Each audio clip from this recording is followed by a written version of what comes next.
primícias, juntamente com Jesus Cristo, serão aqueles que reinarão, né, durante esses 1000 anos. Não vou entrar nessa linha de raciocínio dos 1000 anos, depois a gente fala a respeito. E tem aqueles que virão a posteriori, ou seja, depois dos 1000 anos. Né? Os restantes dos mortos não reviveram até que se completassem os 1000 anos. Essa é a primeira ressurreição. Bem-aventurado e santo é aquele que tem parte na primeira ressurreição. Sobre esses, a segunda morte não tem autoridade. Ou seja, os que têm parte na primeira ressurreição estão, né, habilitados para viverem juntamente com o Senhor. E aqueles que ressuscitarão na segunda ressurreição são aqueles que não estarão habilitados. Por isso que a Bíblia fala justos e injustos. Né? Sobre essa segunda morte não tem autoridade. Pelo contrário, serão sacerdotes de Deus e de Cristo e reinarão com ele os 1000 anos, que eu falei para você exatamente a respeito da tribo de Levi. Por que nós pertencemos à tribo de Levi? Porque a tribo de Levi foi comprada por preço pelo Senhor através de Moisés, ainda lá no tempo do Êxodo 32, 33, 34, 35, falam a respeito disso, quando o povo se propõe a desobedecer, né, colocar em xeque a autoridade de Moisés e, por conseguinte, a autoridade do próprio Senhor. E por causa disso, o Senhor fala que não queria mais o povo. E aí o Senhor compra a tribo de Levi, falando que através da tribo seria estabelecida toda a herança e todo o projeto de Deus. E aqui a tribo de Levi é levantada. É por isso que nós somos uma nação de reino, uma nação chamada reino sacerdotal, ou uma nação de reis e sacerdotes, tá bom? A primeira ressurreição acontece antes do milênio, a ressurreição dos justos para a vida, é a ressurreição dos justos para a vida eterna.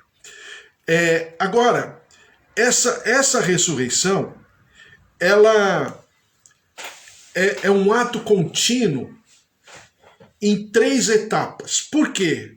É um paralelo da lei das colheitas.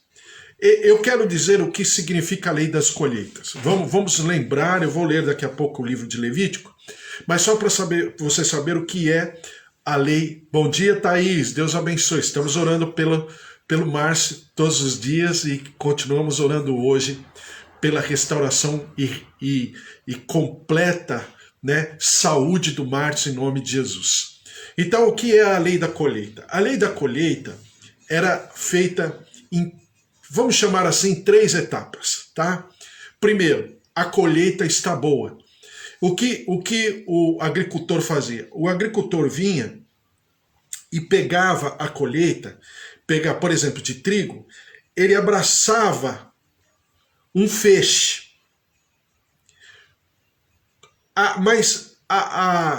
Vamos dizer assim, com toda a força, com todo vigor. Ele abraçava o feixe, pegava a foice, cortava esse feixe. Esse feixe ele levava no braço até o sacerdote. E esse feixe era entregue ao sacerdote. Esse feixe é chamado primícias, tá? Você perceba que quando sempre fala a respeito de Jesus, fala que ele é as primícias no plural. Por que Jesus é as primícias no plural? Porque não é apenas a pessoa de Jesus, mas juntamente com Jesus é como se fosse o feixe das primícias. A primeira, né, a primeira colheita levava ao sacerdote, né? Isso era feito sempre no domingo, no primeiro dia da semana, sempre no domingo. E aí, a partir daquele domingo, que se contava 49 dias. Contados os 49 dias, e o 50º dia caía onde? No domingo de novo, chamado dia de Pentecostes. 50 dias depois das primícias, que aí era entregue ao Senhor uma outra oferta. Então, eu só estou falando isso aqui para você, para a gente entender o que significa ler a Bíblia, no sentido de entendermos tudo. E aí fica mais fácil, aí não aí você não é levado por qualquer linha de raciocínio. Porque tudo na palavra de Deus é pensado. Tudo na palavra de Deus é matematicamente falando estabelecido pelo Senhor. Então, que dia que o Senhor ressuscita? Ele ressuscita num domingo, né? Que dia que se derrama o ministério, o batismo, né? A plenitude do Espírito Santo sobre os discípulos, agora apóstolos? Exatamente no dia de Pentecostes, ou seja, num domingo, né? Então você perceba que tudo na palavra de Deus é muito bem trabalhado. Tudo está dentro de uma linha de raciocínio completamente perfeita, porque é Deus quem está estabelecendo. Isso tudo eu estou contando para você, não tem nada a ver com, lógico, com escatologia em si, mas tem tudo a ver com a cultura, com todo aprendizado que a gente vai adquirindo com o tempo, quando a gente começa a estudar a palavra do Senhor, tá certo? 1 Coríntios capítulo 15, versículo, veja só o que diz aqui, eu vou ler um pouquinho antes, o que me interessa é o versículo 20, mas eu vou ler a partir do versículo 17, que diz assim: 1 Coríntios capítulo 15, eu sempre falo para você que existem capítulos que são específicos. O capítulo 15 de 1 Coríntios é o capítulo da ressurreição. Todas as vezes que você quiser falar, ensinar, pensar a respeito de ressurreição, você leia o capítulo 15. Então, para nós, num conceito escatológico, o capítulo 15 tem que participar assiduamente de toda a linha de raciocínio. Então, 1 Coríntios capítulo 15, versículo 17, diz assim: E se Cristo não ressuscitou, é vã a vossa fé, e ainda permaneceis nos vossos pecados, e ainda mais, os que dormiram em Cristo pereceram. Né? Porque se a gente não crê na ressurreição, não crê, não tem esperança. Se a nossa esperança em Cristo se limita apenas a esta vida, somos os mais infelizes de todos os homens. Mas, de fato, Cristo ressuscitou dentre os mortos. Agora, o que eu quero dizer? Sendo ele as primícias dos que dormem. Olha lá, no plural. Visto que a morte veio por um homem, também por um homem veio a ressurreição dos mortos. 1 Coríntios, capítulo 15, versículo 22 diz assim: Porque assim como em Adão todos morrem, assim também todos serão vivificados em Cristo. Agora veja o versículo 23. Cada um, porém, por sua própria ordem. É aqui que eu quero pensar. Cada um, porém, por sua própria ordem. Cristo, as primícias, depois os que são de Cristo na sua vinda.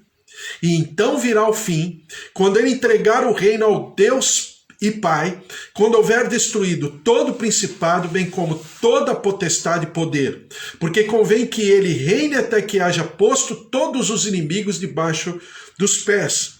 O último inimigo a ser destruído é a morte, porque todas as coisas sujeitou debaixo dos pés.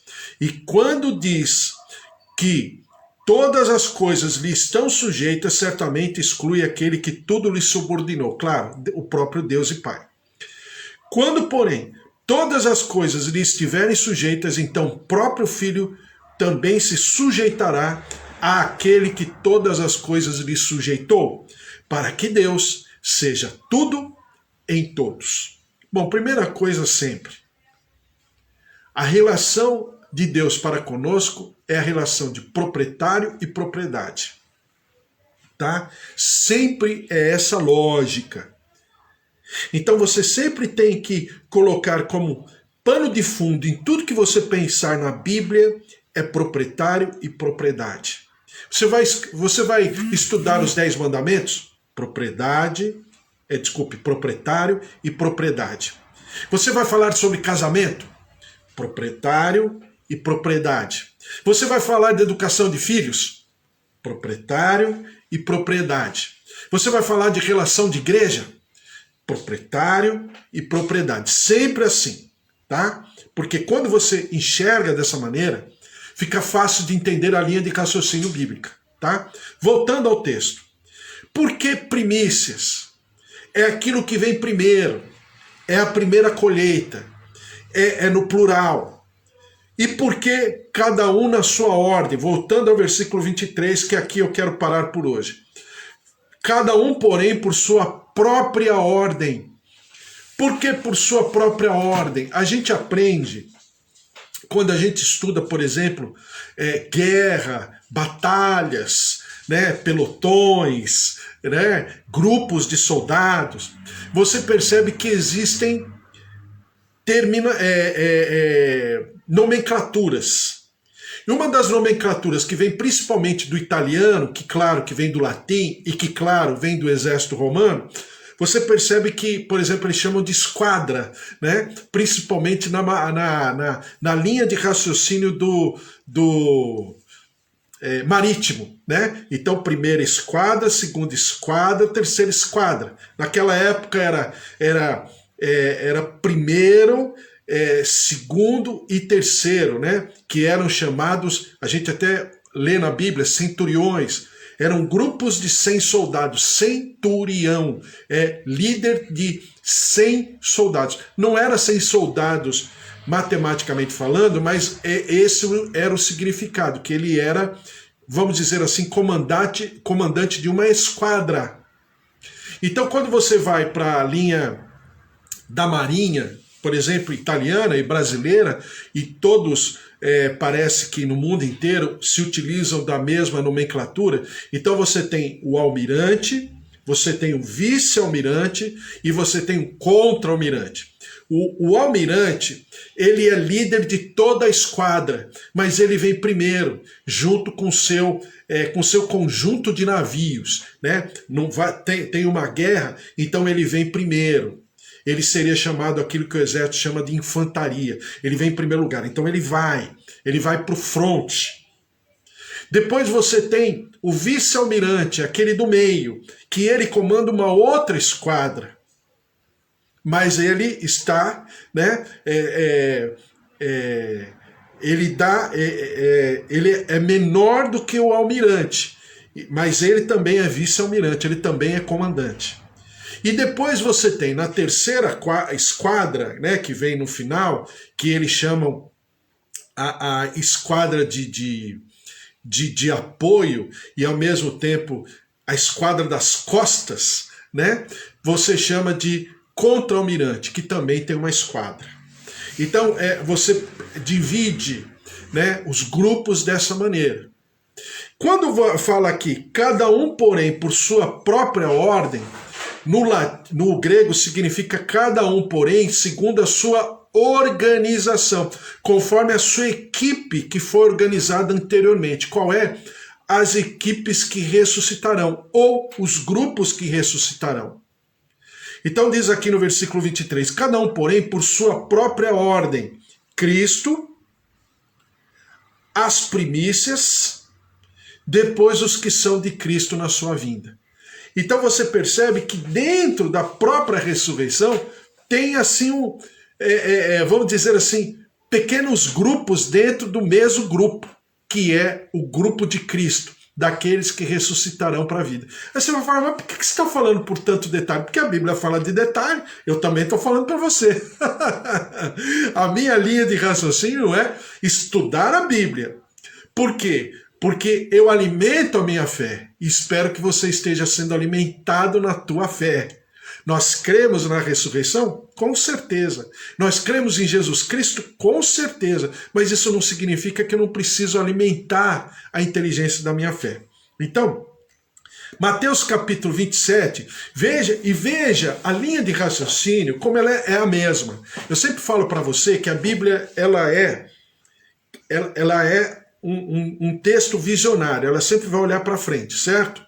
Por quê? Porque toda a Bíblia ela é profética. Daí ter a visão, né, das duas oliveiras ou dos dois castiçais. Um é apostólico, quer dizer, aquele que tem uma missão, e o outro é profético, quer dizer, aquele que revela ou traz a revelação ou vive a revelação da palavra. Tá? Você sempre vai ter essa constituição bíblica, essa plataforma de acontecimentos. Então, dentro disso, Mateus capítulo 27, versículo 50 diz assim, veja só, Mateus 27, 50, agora estamos falando já de Jesus Cristo. E Jesus, clamando outra vez com grande voz, entregou o seu espírito. Eis que o véu do santuário se rasgou em duas partes de alto a baixo, tremeu a terra, fenderam-se as rochas. Abriram-se os sepulcros, e muitos corpos de santos que dormiam ressuscitaram. E, saindo dos sepulcros depois da ressurreição de Jesus, na morte de Jesus, sepulcros foram abertos. Pessoas foram ressuscitadas. Pessoas que estavam ali, naqueles sepulcros há tempos, se levantaram dos sepulcros e entraram na cidade. Imagina o medo, imagina a correria de todo mundo ali. Primeira vez. Segunda vez. Versículo 50.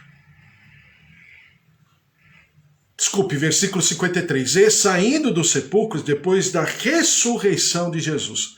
Então houve um pequeno grupo, que os sepulcros foram abertos e saíram na cidade. Na ressurreição de Jesus, as primícias, lembra? É um ato profético, as primícias. É a primeira colheita. É a colheita número 0, eu poderia chamar assim. É a colheita que eu vou levar no altar, no sacerdote, para que o sacerdote abençoe, receba a oferta das primícias e abençoe toda a colheita. A colheita não foi feita, só a primeira colheita, né? Isso demora, às vezes demorava 7 dias entre a primeira colheita 0 e o restante da colheita. Por quê? Porque essa colheita era necessária, levar até o sacerdote. Às vezes a pessoa levava dias para carregar no braço até chegar lá no templo de Jerusalém, tá? Então vamos lá.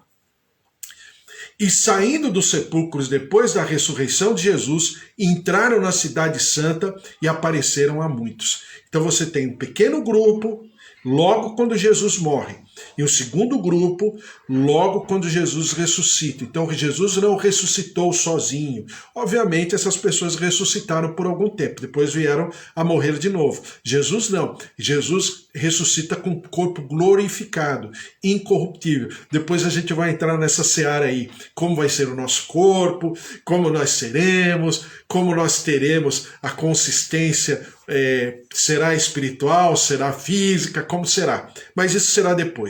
Mas por hora, né, nós percebemos que Jesus, claro, ele está diferenciado dos outros ressuscitados, porque Jesus ressuscitou e nunca mais vai conhecer a morte. Daí ele é chamado a primícia das primícias, né? Por quê? Porque ele é o primeiro de todos nós. Versículo 54, o centurião e os que com ele guardavam Jesus, vendo o terremoto e tudo o que se passava, ficaram possuídos de grande temor e disseram, verdadeiramente este era o Filho de Deus. Então preste atenção. Eu não gosto de pregar muito essa doutrina, mas preste atenção. Esse centurião, ele simboliza profeticamente o primeiro grupo. Aqueles que não crerão e tudo, e virá, né, o arrebatamento e tudo, mas haverão pessoas que ficarão. Dentre essas pessoas haverá um remanescente, né? E é porque essa doutrina o pessoal chama de doutrina da repescagem. Aí você vai falar, mas em todos os momentos e tempos não houveram pessoas ou a doutrina da repescagem? Com certeza, né? Então esse centurião representa aquilo que alguns chamam de doutrina da repescagem. Por quê? O centurião, na pessoa, né, representando a coroa romana, o Império Romano, representando os ímpios, a figura do grupo gentílico, né? Ele, na sua na sua morte, ele percebe que Jesus é quem ele dizia que era, né? E ele fala, verdadeiramente, este era Filho de Deus. Então é óbvio que em todos os momentos haverão os remanescentes. Mas eu não posso, e você também não pode, ser levado para uma outra linha, que é a linha daquele filme que eu sempre falo para você, que ele é um grande nisso. Eu gosto do filme, já assisti várias vezes, falo sempre para as minhas filhas assistirem. A questão não é o filme. A questão é que quando a pessoa assiste, mas não tem uma linha de raciocínio, por exemplo, quando ela assiste as novelas da Record, principalmente novelas que falam sobre a Bíblia. Muito dali, vou dar um número, 70%, 80% do que essas novelas passam é apenas um conto, é um romance. Dentro disso, ela cumpre com seu papel, mas não para conhecimento bíblico, porque traz uma confusão na cabeça das pessoas, que às vezes as pessoas vêm perguntar coisas para mim que são claras, mas por que elas não sabem? Porque elas não leram a Bíblia, não entenderam a Bíblia, aí vai direto na novela, é o que acontece. Exatamente o que acontece com esse filme Deixados para Trás. Essa doutrina do Deixados para Trás, ela é um desserviço nesse sentido. Por quê? Porque ela mostra que sempre haverá uma segunda chance.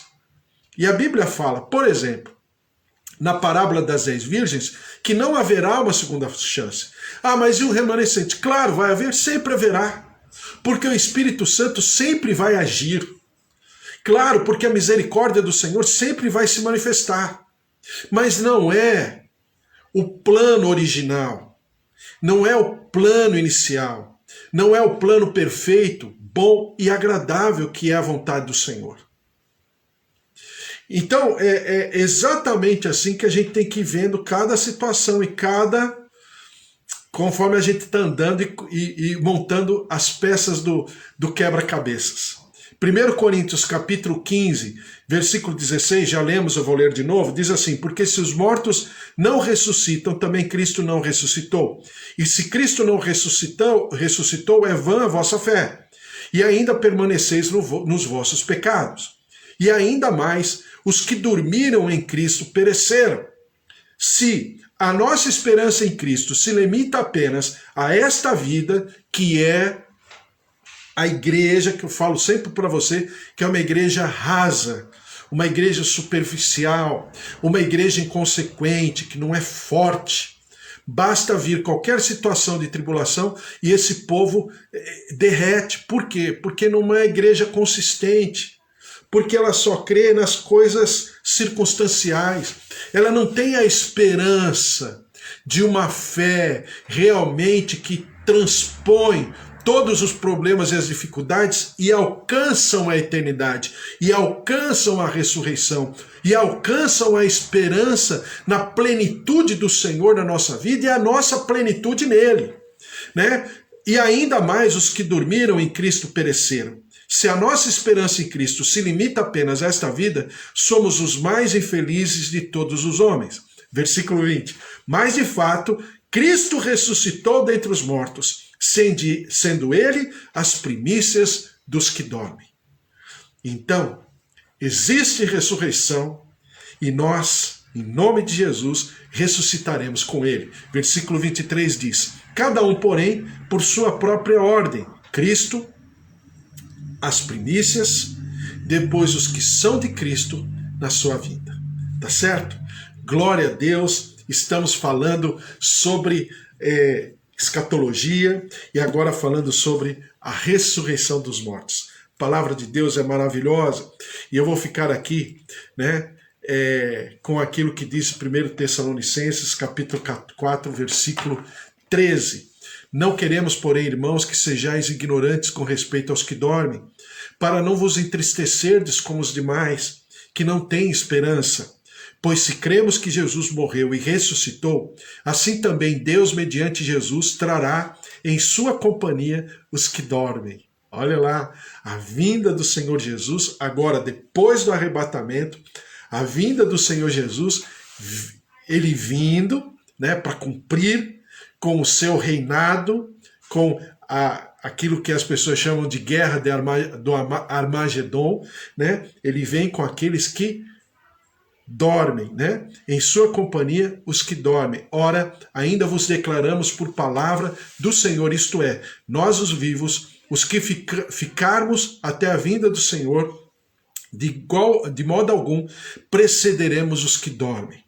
Porquanto o Senhor mesmo, dada a sua palavra de ordem, ouvida a voz do arcanjo e ressoada a trombeta de Deus, descerá dos céus, e os mortos em Cristo ressuscitarão primeiro. Depois nós, os vivos, os que ficarmos, seremos arrebatados juntamente com eles entre nuvens, para o encontro do Senhor nos ares, e assim estaremos para sempre com o Senhor. E a Bíblia fala no versículo 18 que é maravilhoso, e eu termino aqui. Consolai-vos, pois, uns aos outros com estas palavras. Por quê? O que nos dá esperança, o que nos faz viver, quando nós perdemos os nossos queridos, amados, é que nós vamos nos encontrar com eles. E que todos nós veremos a glória exatamente do sol da justiça. E agora, sem pecados, viveremos aquilo que o Senhor tem para nós, uma vida eterna, uma vida maravilhosa, uma vida abundante.